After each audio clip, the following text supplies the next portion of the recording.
mas eu tenho falado, né? Porque aqui no sábado é só eu que falo, né? Vocês ficam só ouvindo. Mas eu tenho falado algumas semanas já sobre algumas coisas que eu entendo que são importantes para nós, como igreja, como reino de Deus, não só aprendermos, mas reafirmarmos como um valor, né? Como algo que faz parte do nosso dia, como algo que faz parte da nossa vida, como algo que nós vamos frequentemente estar lembrando, e não só lembrando, nós vamos estar vivendo, nós vamos estar multiplicando isso na vida de outras pessoas. E eu li um texto essa semana, eu já li o livro de Malaquias algumas vezes.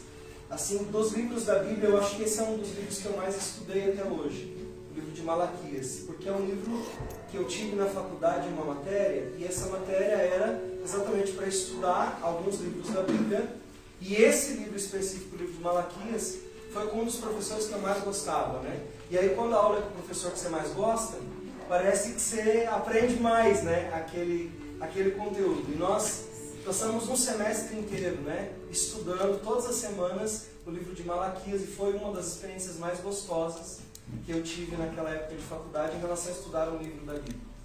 E aí agora quando eu olho para isso, para esse livro, eu sempre me surpreendo com o que a gente ainda pode tirar dele. E tem uma pequena frase de um versículo de Malaquias, capítulo 3, versículo 16, que ecoa bem forte ao meu coração, e ela vai ser a base para tudo aquilo que eu quero construir como pregação com vocês nessa noite. Malaquias 3,16 diz assim: os que temiam ao Senhor falavam uns aos outros. E quando eu li esse primeiro trecho, né, nada na Bíblia está escrito por acaso, mas quando eu leio Malaquias dizendo que naquele dia que eles se reuniram, eles falavam uns aos outros, ou seja, aqui me dá uma ideia de que eles ministraram uns aos outros, de que eles liberaram palavras abençoadoras uns aos outros, de que eles cuidaram das necessidades uns dos outros, de que eles, de alguma forma, abraçaram o cuidado do irmão, abraçaram o cuidado da irmã, eles estenderam essa voz de cuidado a todos aqueles que estavam juntos com eles naquele lugar. E a partir disso, eu fui construindo um pouco do meu raciocínio a respeito do que eu quero dizer, que esse versículo significou para mim durante essa semana.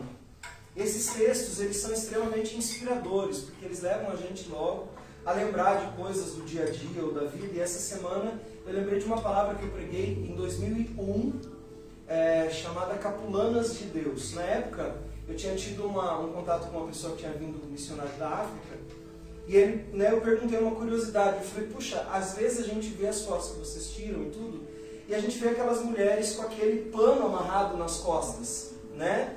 E aquele pano amarrado nas costas ali, ele tem uma função interessante, né? Ele leva essas crianças e eles vão trabalhando. É muito, muito interessante, que não é só para caminhar. A pessoa está lá cozinhando e tem um bebê nas costas. A pessoa está lá andando, tem um bebê nas costas. A pessoa está lá plantando, tem um bebê nas costas. Ela está ensinando, tem um bebê amarrado nas costas. E aqueles bebezinhos parecem que já nascem como um canguruzinho ali, né? Pronto para aquele formato daquela bolsa. E aí, o interessante é que essa pessoa, essa missionária, disse que aquilo chamam-se capulanas, né? O nome daquilo é capulana.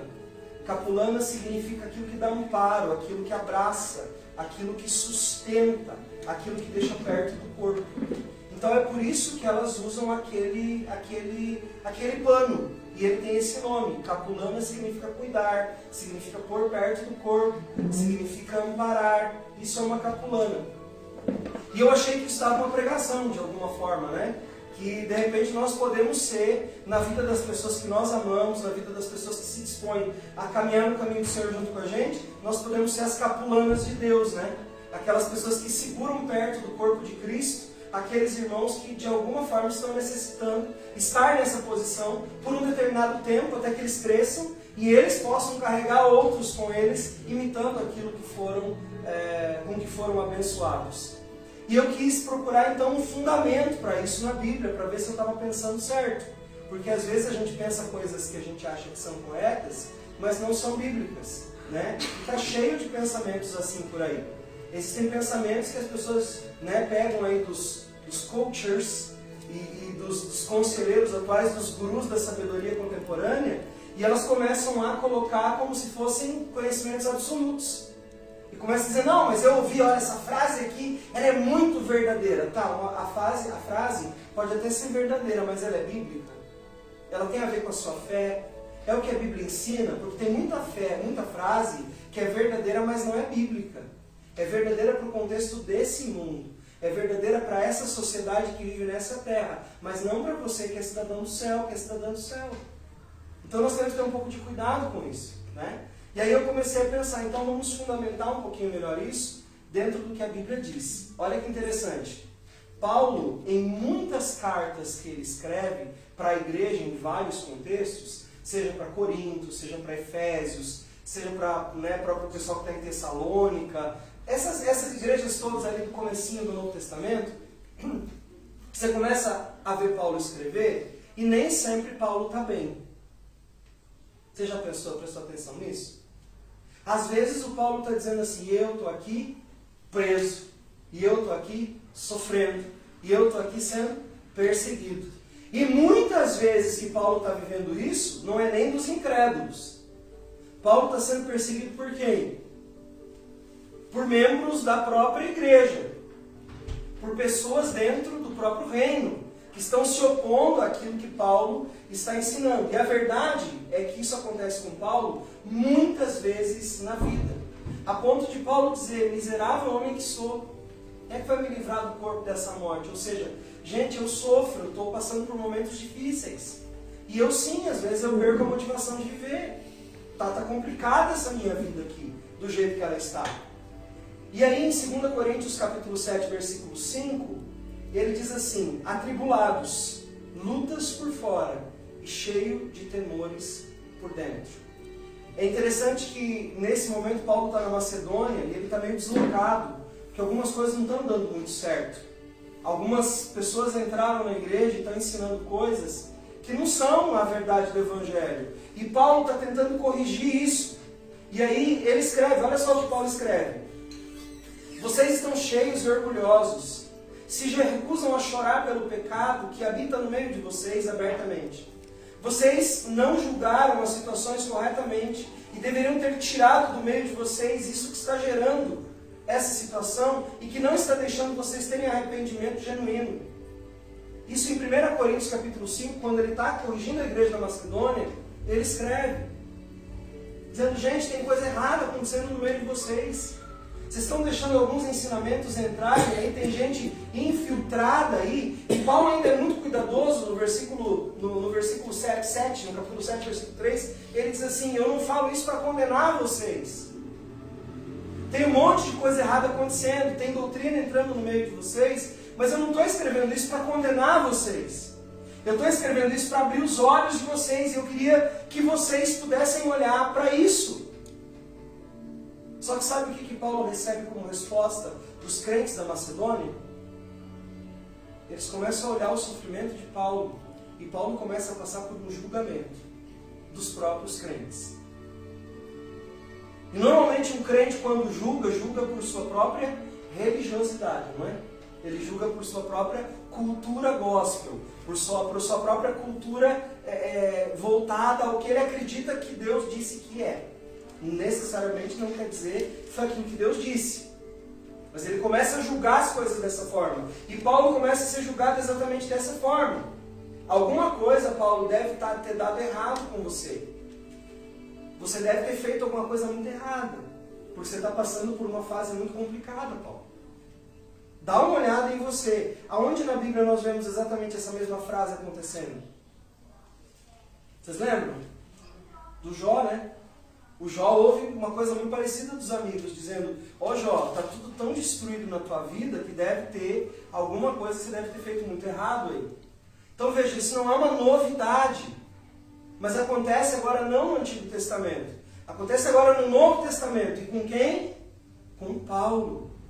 Um homem que, considerado irrepreensível, muito sábio, cheio da palavra de Deus, com o Espírito Santo, ele começa a ouvir esses julgamentos e ele começa a ficar entristecido. E quando ele escreve essa carta aos Coríntios, tinha muita coisa preocupando o coração e a mente de Paulo em relação à igreja. E ele é julgado por estar preocupado com essas questões da igreja e sentenciado a uma postura de que ele está errando. Paulo, se você que deve estar errando com a igreja aí. Porque se está dando errado, você que é o líder, você que deve estar com alguma coisa acontecendo em você nesse sentido. E muitos ouviram essa mensagem de Paulo em muitos lugares e foram abençoados. Tanto que até nesse caso específico aqui, quando Paulo está escrevendo isso, acontece uma coisa muito legal. Paulo sai de Troade, né, e vai para Éfeso. E Paulo chega em Éfeso e ele prega. Quando Paulo prega, acontece uma conversão em massa. Muita gente se converte. E Éfeso tinha um templo dedicado à deusa Diana. E as pessoas pegam os seus livros de magia, as pessoas pegam seus ídolos, as pessoas pegam seus livros místicos e elas põem fogo na praça de Éfeso, nesse material todo. Só que um dos principais comércios da ilha de Éfeso, da cidade de Éfeso, era exatamente a confecção de ídolos feitos de metal. Então você pensa como é que ficou a cabeça desse pessoal no comércio local. E esse cara vem de uma outra cidade, prega na nossa cidade. As pessoas que sustentam o comércio da produção de ídolos se converteram. Pegaram seus livros místicos e queimaram em praça pública. Como é que nós vamos sobreviver aqui agora? E essa é a nossa principal fonte de renda. E o Paulo mexeu na nossa principal fonte de renda. O que você acha que acontece com o Paulo na cidade de Éfeso? Ele fica feliz ali, tranquilo, pode andar pela rua de cabeça erguida. Todo mundo ama o Paulo agora porque ele destruiu o comércio de Éfeso. Eu disse para vocês agora há pouco, tinha um grande templo dedicado à deusa Diana. Isso significa que Paulo converteu muita gente que ia lá. E agora essa gente também não vai lá. Então, Paulo não compra briga só com o sistema. Paulo compra briga com a religiosidade também. Paulo compra briga com a idolatria. E sabe, a gente olha para a idolatria de uma maneira só muito distante da gente que é crente, que é protestante. A idolatria não é só a questão de uma imagem de escultura. A idolatria é tudo aquilo que você põe no lugar de Deus. E sabe, isso é possível com a gente também. Essa semana eu vi uma coisa muito surpreendente de uma pessoa muito, muito querida, né, que eu cuido dele há algum tempo já. Ele disse assim, eu me dei por conta que eu estava idolatrando as minhas dores. E que por isso eu não consigo mudar algumas coisas na minha vida. Porque eu estou tão voltado para essas dores, que qualquer coisa que acontece comigo, eu corro para esse lugar. E chegando nesse lugar, eu fico lá prostrado diante desse ídolo, que tem boca, mas não fala, que tem olhos, mas não vê, que tem ouvido, mas não ouve. E aí eu não consigo sair do estado em que eu estou. Porque eu estou diante de um ídolo que não pode me ajudar. E aí, através das nossas conversas, eu consegui entender que eu preciso ter consciência disso. E eu preciso começar a quebrar esses altares de ídolos na minha vida. E eu preciso começar a voltar meu coração para Deus. Porque Ele, eu sei que tem boca e fala, tem ouvidos e ouve, tem olhos e vê, tem braços e me abraça, tem coração e me ama. Eu tenho que sair dessa posição e ir para outra posição. E veja, Paulo estava fazendo algo semelhante lá em Éfeso. Mas de repente ele já está sendo bombardeado na Macedônia. Ele está em Troade, ele passa por outro bombardeio. Aí ele vem para Éfeso e ele passa outro bombardeio. Parece que Paulo não está muito, entre aspas, sortudo na sua caminhada. Parece que as coisas estão dando errado para Paulo. Parece que ele não está conseguindo acertar o caminho que ele precisa acertar.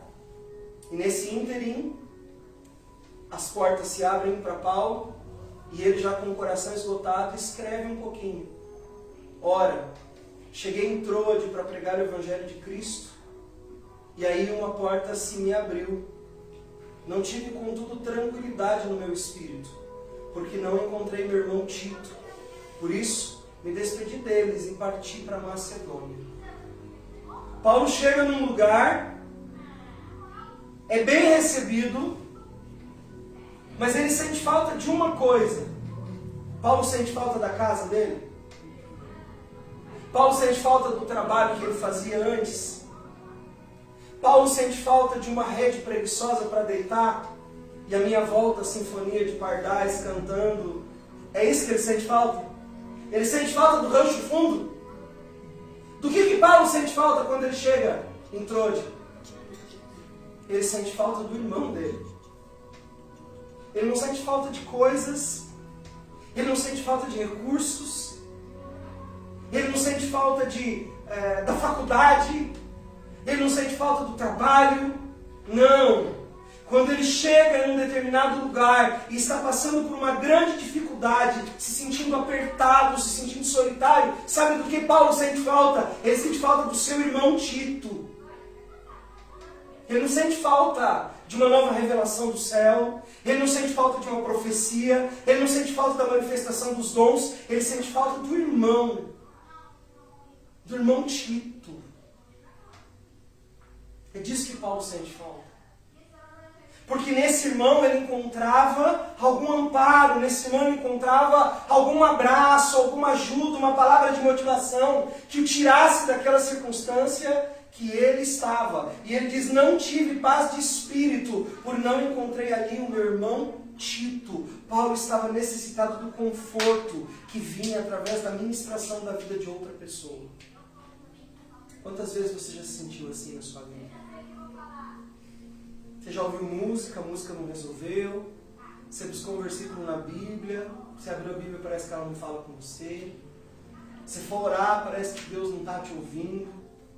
Mas de repente você encontrou alguém, te deu um abraço e aquele abraço te curou. Aquele abraço te ajudou, aquele abraço te levantou. Você já viveu essa experiência alguma vez na vida? Era exatamente o que Paulo estava dizendo. Meu problema não é minha comunhão com Deus, meu problema não é o meu trabalho, meu problema não é as minhas atividades de ensino, meu problema não é nem o trabalho com a igreja. O que eu preciso no momento não é nada além do abraço do meu irmão Tito, além do conforto do meu irmão Tito, da presença do meu irmão Tito comigo. Tudo que eu preciso nesse momento é o meu irmão. E eu lembro que eu falo isso seguidamente para vocês, né, de Caim e Abel. Eu lembro do livro italiano, As Orações de Crianças, né? E uma criança lá escreveu uma oração assim, dizia mais ou menos assim, Papai do céu, por que você não deu um quarto para Caim e um quarto para Abel? Talvez eles não se matassem tanto, comigo e com meu irmão funcionou. Né? O relacionamento de irmãos nem sempre é uma coisa 100%, é? É 100%? Não é. Mas existe essa regra espiritual de que um irmão é parte de mim também. E que no momento de uma dificuldade deveria ser um lugar de amparo, de acolhimento, de abraço e de estar junto. Parece que isso também tem se perdido com o passar do tempo. E nós na igreja nos chamamos de quê? De companheiros? Nós nos chamamos de companheiros? Nós nos chamamos de parentes? Primos? Do que nós nos chamamos comumente na igreja? De irmãos, né? Então tudo que Paulo precisava não tinha a ver com ser irmão de sangue, tinha a ver com ser irmão em Cristo. Também é irmão de sangue, porque é através do sangue de Jesus. E eu acho que você, assim como eu conheço a partir do que eu passei e das minhas próprias experiências, né? Que quando a gente vai para esse lugar que Paulo estava é muito difícil. Se sentir solitário é muito difícil. É uma coisa que dói profundamente na alma de qualquer ser humano. Que nós não fomos criados para viver sozinhos, nós fomos criados para viver em comunhão, para viver juntos. E eu acho que essa é uma característica muito importante da igreja de Jesus e que nós precisamos desenvolver em nós. Quando Tito chega e Paulo encontra o Tito dá umas palavras para ele, a ponto de que Paulo se sente tão animado que ele até volta para o seu trabalho, para as coisas, e ele depois escreve, a gente vai ler isso juntos aqui depois, ele fica muito feliz e parece que de uma hora para outra Paulo é outra pessoa. Aquele abraço curou, Aquele abraço trouxe uma motivação de novo para Paulo, para ele continuar o caminho. Mas sabe, eu tenho visto que uma das coisas mais que o diabo mais tem usado na igreja é essa vulnerabilidade da solidão no meio do corpo de Cristo.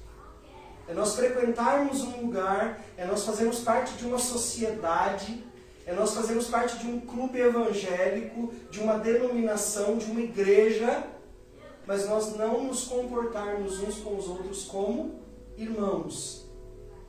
Nós só somos associados do mesmo ambiente. Nós cultuamos ao mesmo Deus, nós frequentamos os mesmos espaços, mas nós vivemos as nossas vidas de forma individual, como se o outro não precisasse de nós e nós não precisássemos do outro.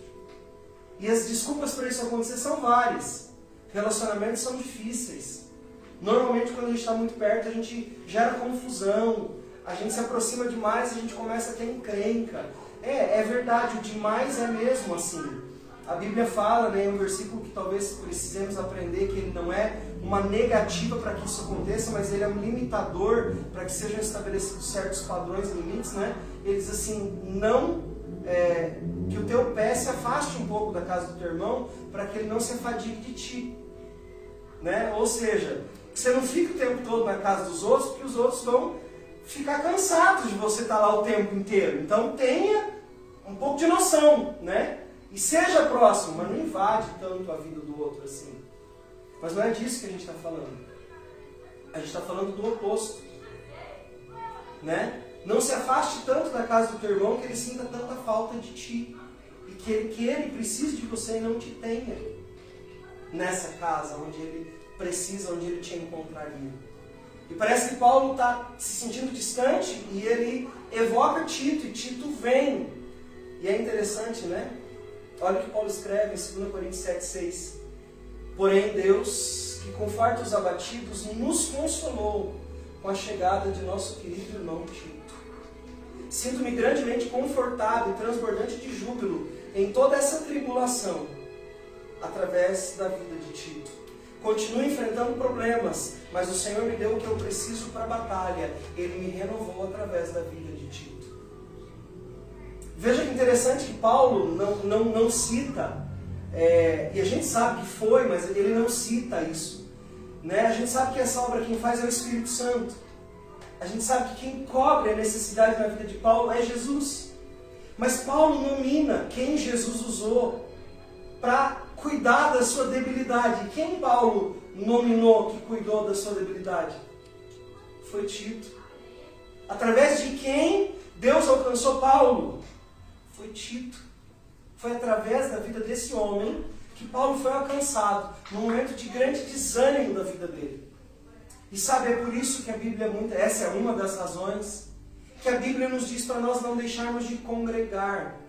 Congregar não é só vir no culto. Congregar é estar entre os irmãos, é partilhar a vida, é orarmos uns com os outros, é suprirmos a necessidade uns dos outros, é ligarmos, é mandarmos mensagens durante a semana, é criarmos uma cultura de proximidade, mesmo que não estejamos fisicamente tão próximos uns dos outros quanto gostaríamos. É criar aquela sensação de que se em algum momento a Patrícia precisar, ela não vai ter dificuldade em acessar e me mandar uma mensagem e dizer, eu preciso da sua ajuda. É a Rita, a Cláudia, poderem mandar mensagem e dizer, olha, estou passando por um momento difícil, preciso da ajuda. É ter telefones, é ter amigos, é ter rostos que eu possa dizer, eu posso recorrer a essa pessoa porque ela vai me ajudar. Talvez a gente já pensa assim, mas para ajudar eu vou ter que abrir todo o meu problema e eu tenho vergonha. Não é disso que eu estou dizendo. Eu estou dizendo de você dizer, olha, eu estou precisando de ajuda, me ajuda em oração. Eu estou precisando de um abraço, me dá um abraço. Eu estou precisando conversar com alguém sobre nada. Sabe, conversa, sabe, só conversa. Que não tem o objetivo de resolver nada. Só tem o objetivo de estar ali, de ter aquele momento, de se sentir alguém. Isso também faz bem, isso também é importante para nós que somos cristãos e amamos a Jesus. Paulo vem com uma necessidade, Tito não tem dificuldade de se entregar a si mesmo para suprir aquela dificuldade de Paulo, para dar a Paulo aquilo que Paulo precisava. E eu penso que entre Paulo e Tito, isso é filosofia minha mesmo, tá?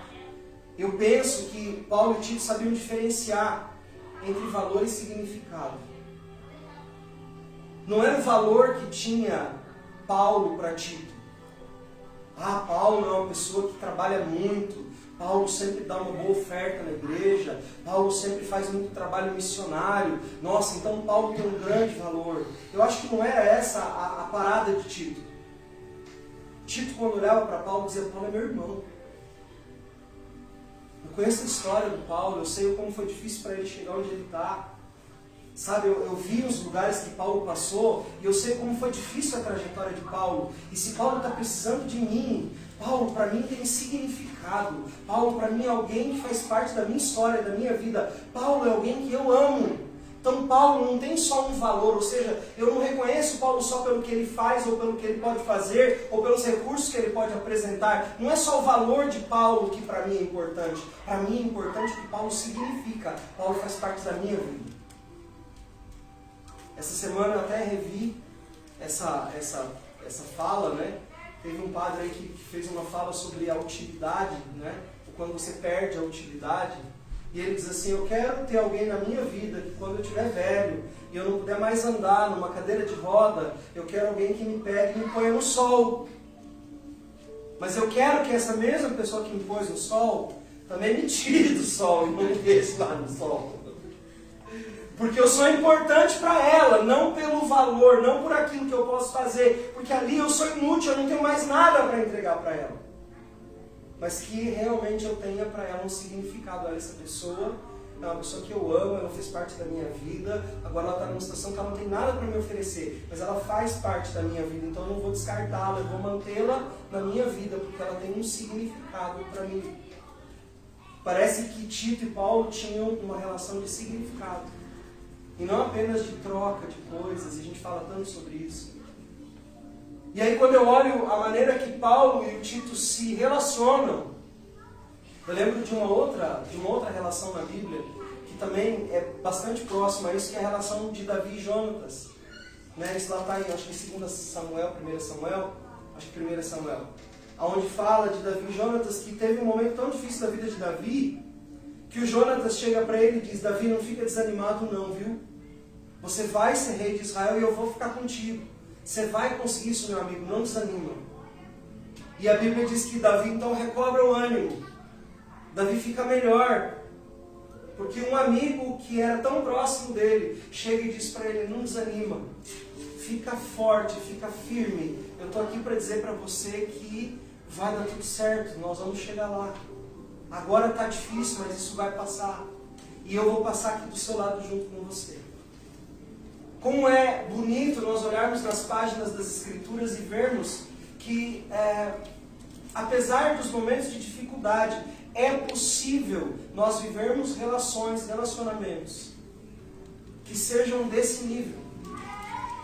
Onde você sabe que se você tiver qualquer necessidade, aquela pessoa vai estar disposta e pronta a estar perto de você. Sabe, às vezes você vai estar perto de uma pessoa que está precisando e você não vai poder dar para ela o que ela precisa. Mas o fato de você estar perto já significa muita coisa para alguém que está se sentindo sozinho diante de um grande desafio. Eu acho isso algo central na vida do Evangelho. Estarmos presentes, mesmo que não tenhamos muito o que fazer, mas estamos presentes na vida daquela pessoa. Darmos a nossa presença para ela, para que ela se sinta amparada e junto de alguém. Davi orou: Senhor, será que essas pessoas vão me entregar para Saul? E Deus respondeu: sim, eles vão rejeitar você. Saia da cidade. E aí Davi sai da cidade. E aí Jonatas encontra ele e diz: Deus ainda está com você, meu caro irmão Davi. Sabe, Deus podia ter enviado um anjo, não podia? Deus não podia ter enviado um anjo? Deus não podia ter enviado um profeta? Eis que te digo, ó Davi, Saul não te tocará e tu serás rei. Podia, não podia? Deus não podia escrever no céu, que nem ele fez lá com Daniel? Foi numa parede lá, né? Mas Davi estava fugindo, então vamos notar que foi no céu. Deus podia mandar um pombo, Deus podia mandar uma voz do céu Não podia? Deus não faz isso? Faz. O que Deus mandou para fortalecer e consolar a Davi num dos piores momentos da sua vida? Um irmão. E esse irmão chega e diz: meu irmão, não desanima, viu? As coisas vão melhorar. Está difícil agora, eu sei. Mas as coisas vão se encaixar. E você vai estar exatamente onde Deus quer que você esteja, independente de como a realidade está se desenhando para você agora. É fato de que Deus quer nos usar para trazer refrigério para as pessoas. Por isso que eu usei o texto de Malaquias. Um irmão ministrava ao outro, um irmão falava ao outro. E eu posso tomar um texto do Novo Testamento que diz assim: abençoem uns aos outros com orações, cânticos espirituais, hinos. Abençoem uns aos outros, falem uns aos outros, edifiquem uns aos outros, ministrem uns aos outros com essas coisas. Sabe qual que é a questão? É que a gente sempre está no lugar daquele que quer receber isso. E poucas vezes a gente se dispõe a estar no lugar daquele que tem isso a oferecer.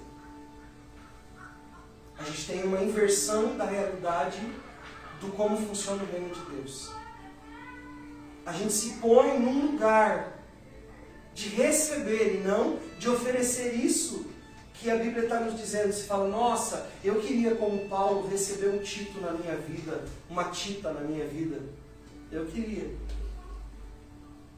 Mas quem sabe Deus está olhando para você e dizendo: por que você não é o Tito? Por que você não é a Tita na vida de alguém? Por que você não pode se dispor a ser isso que você está esperando que façam com você? Paulo diz num texto, e parece que ele entendia isso talvez melhor do que a gente imagina. Paulo dizia assim: eu, de muito boa vontade, vou fazer o quê? Me gastarei e me deixarei gastar pelas vossas almas, ainda que eu, amando mais, seja menos amado. Paulo já está pressupondo que o amor dele não vai ser correspondido. Quer dizer, eu sei que eu vou entregar mais do que eu vou receber. Mas eu estou disposto a fazer isso. E sabe o que é mais grave nisso? Que é também de Paulo a seguinte fala: tudo que vocês viram, tudo que vocês ouviram e tudo que vocês me viram fazer, o que ele diz para a gente fazer? Façam também. Me imitem assim como eu imito a Cristo. Aprendam esse valor na vida de vocês. Sejam irmãos uns na vida dos outros. Seja um abraço, seja uma fala, seja um acolhimento que o outro precisa. Pastor, mas e se o outro não quiser? É o problema dele. Mas você não pode deixar de ser aquilo que você precisa ser em Cristo, na igreja, no reino. É isso que nós precisamos fazer. E essa última música que a gente cantou, Tudo é Teu, ela é uma música muito importante, muito linda, muito substancial. São poucas frases, mas de um impacto muito profundo. Tudo que eu tenho é teu. Minha casa, meu dinheiro, meu destino por inteiro, tudo é teu. Mas sabe por que ele fala isso? Porque esse é o meio para o final da música. No começo ele diz o que possibilita isso de acontecer. Ele diz assim: você é o Cristo, manso e humilde, morreu no madeiro, mas sentou na mesa e me serviu o pão e o vinho. Você me ensinou como deve ser a minha vida. Você me ensinou a me doar, você me ensinou a doar o meu corpo, o meu sangue pelos meus irmãos. E lembra que eu já falei isso numa outra ministração? Morrer, estar disposto a morrer, estar disposto a dar a vida pelo meu irmão. É isso. É servi-lo. É servi-lo no corpo. É servi-lo no perdão. Lembra o que significa o corpo e o sangue? O corpo significa que agora nós somos corpo de Cristo, e o sangue significa o perdão dos nossos pecados. Então ele está dizendo: olha, Jesus veio e deu o perdão e nos inseriu no corpo. E agora ele está dizendo para a gente imitar ele, fazer o quê?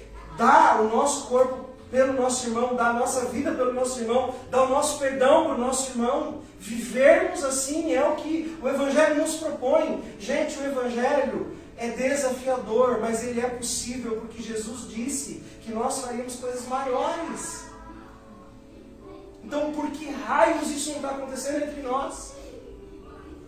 Porque talvez nós estamos tão focados no Evangelho do recebimento, que as nossas orações são conhecidas diante de Deus só como petições egoístas e centradas em nós mesmos, do que preocupar-nos com o que nós temos para oferecer a serviço de Deus que alcance o outro.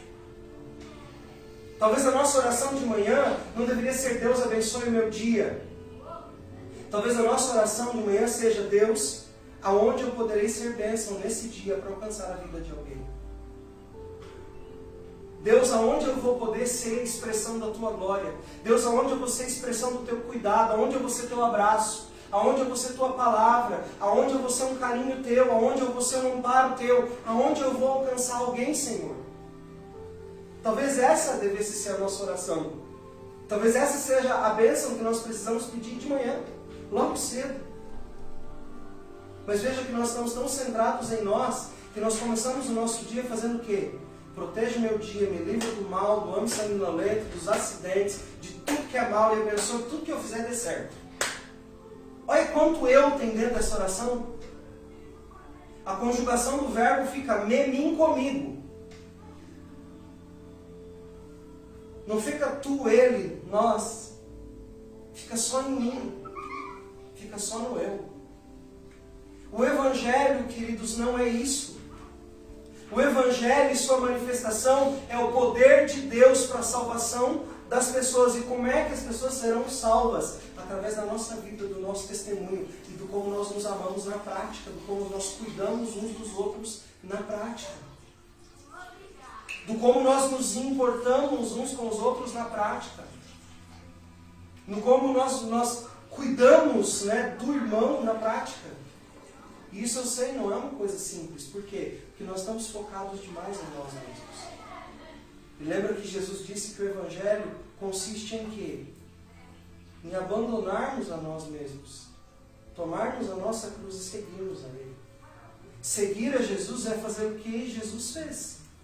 Seguir a Jesus é imitar o seu comportamento, é imitar as suas ações, é fazer aquilo que Ele faria se estivesse no nosso lugar. E assim como Malaquias, no tempo de uma impiedade muito grande, onde a terra estava sofrendo com a idolatria em Israel, ele diz, olha, a gente aprendeu a ministrar uns aos outros.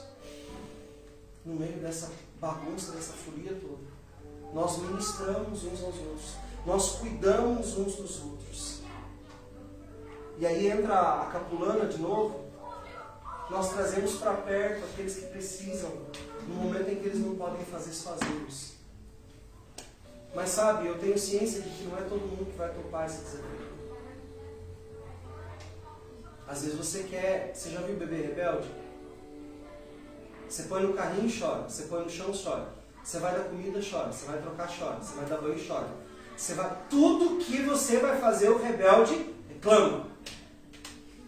Qual que é a vontade que você tem de ficar com essa criança?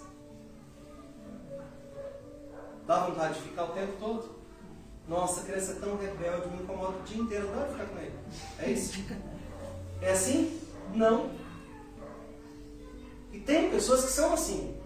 Você vai tentar cuidar, vai tentar ajudar, vai tentar botar na sua capulana, vai tentar cuidar, vai tentar abraçar e a pessoa vai dizer, não, não, não, não, não! Sabe por quê? Porque ela está ajoelhada diante de um ídolo que é o seu próprio sofrimento.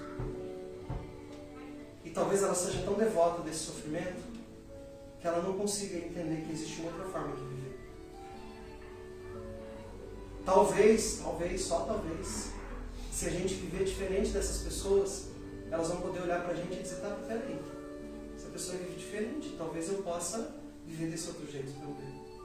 E ela possa se inspirar na sua maneira de viver. Dizem que é de Santo Agostinho essa frase. Pregue sempre. E quando for muito necessário, use as palavras. Então, pregue dessa forma, viva dessa forma. Se ofereça aos outros. De maneira que você possa realmente perceber que você está alcançando essas pessoas. Que elas estão sendo tocadas não pelo que você fala, não pelas canções que você canta, mas pela vida que você leva. E pelo como você as quer alcançar através desse abraço, desse cuidado. Eu fico imaginando a alegria do Paulo quando Tito chegou, né?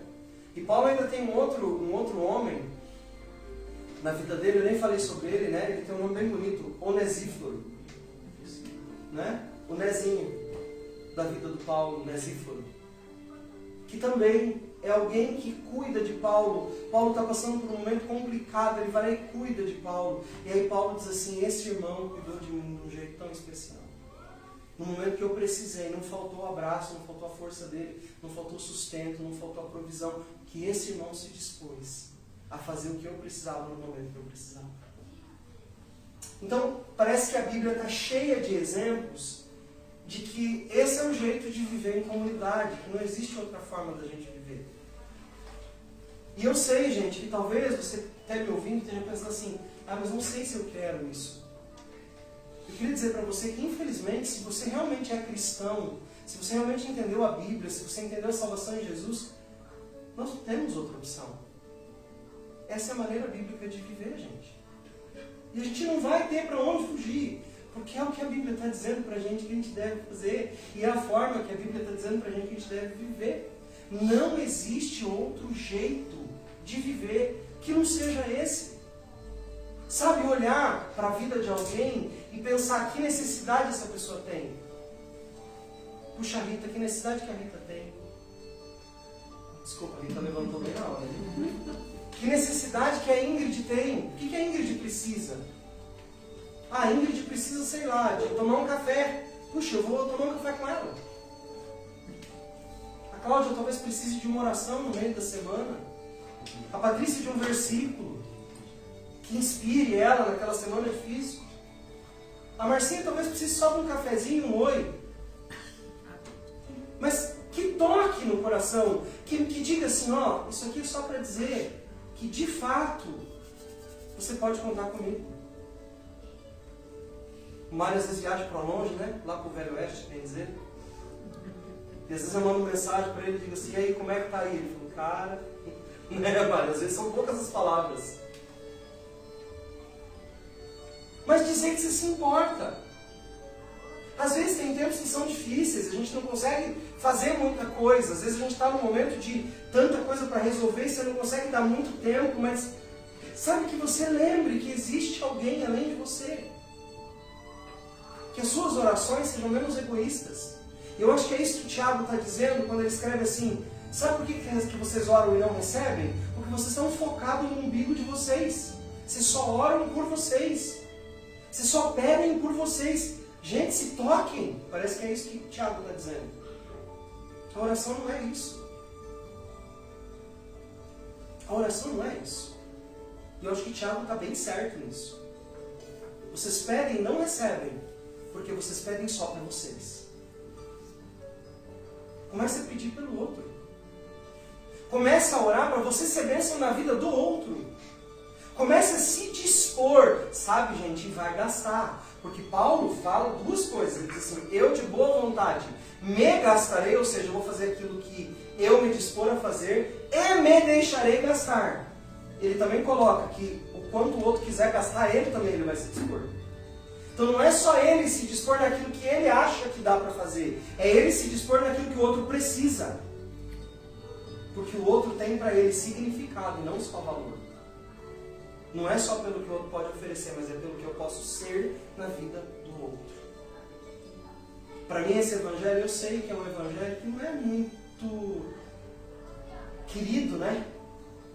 O legal é aquele evangelho do culto, da música, da reunião de oração, das conversas profundas, mas que eu só vou lá, faço isso e eu continuo vivendo a minha vida do mesmo jeito, sem me importar de fato com o meu irmão que tem necessidades reais, as quais eu posso de alguma forma ser pelo menos empático com a necessidade do outro.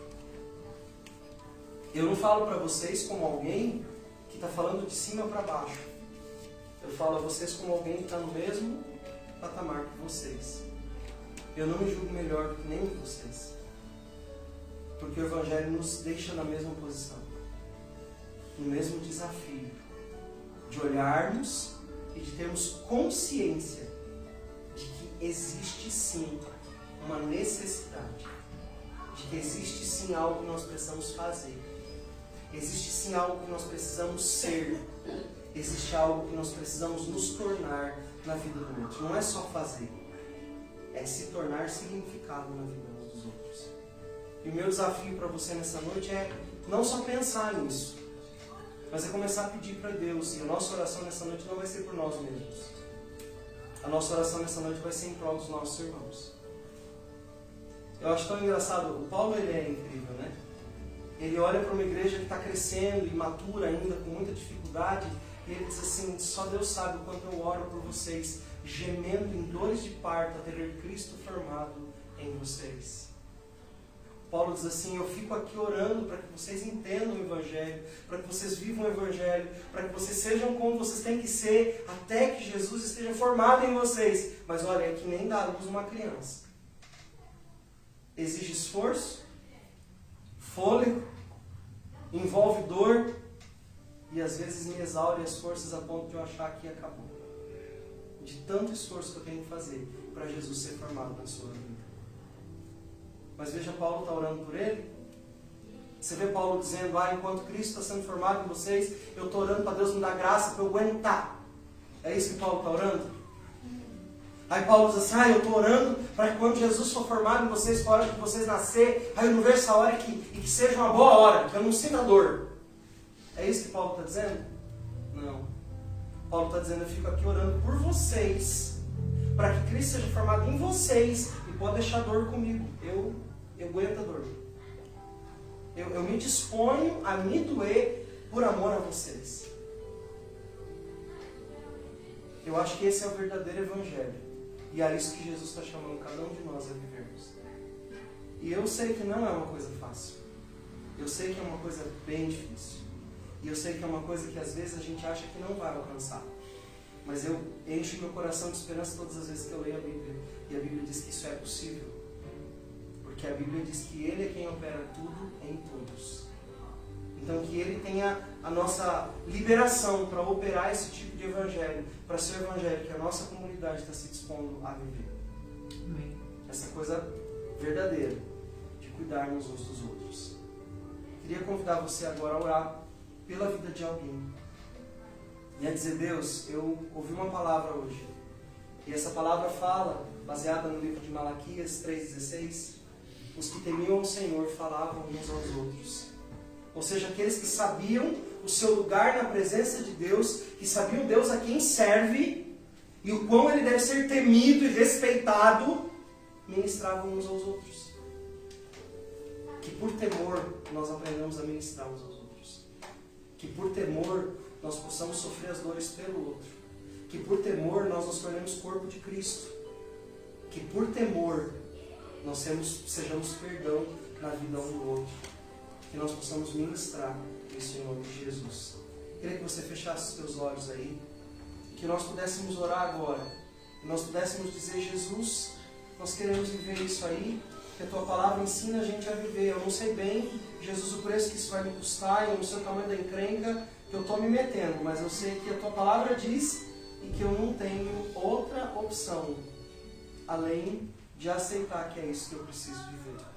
Então que você possa nesse momento fazer isso. Que você possa pedir a Deus. Se você quer ir para esse lugar, se dispor a ser alguém que ministra na vida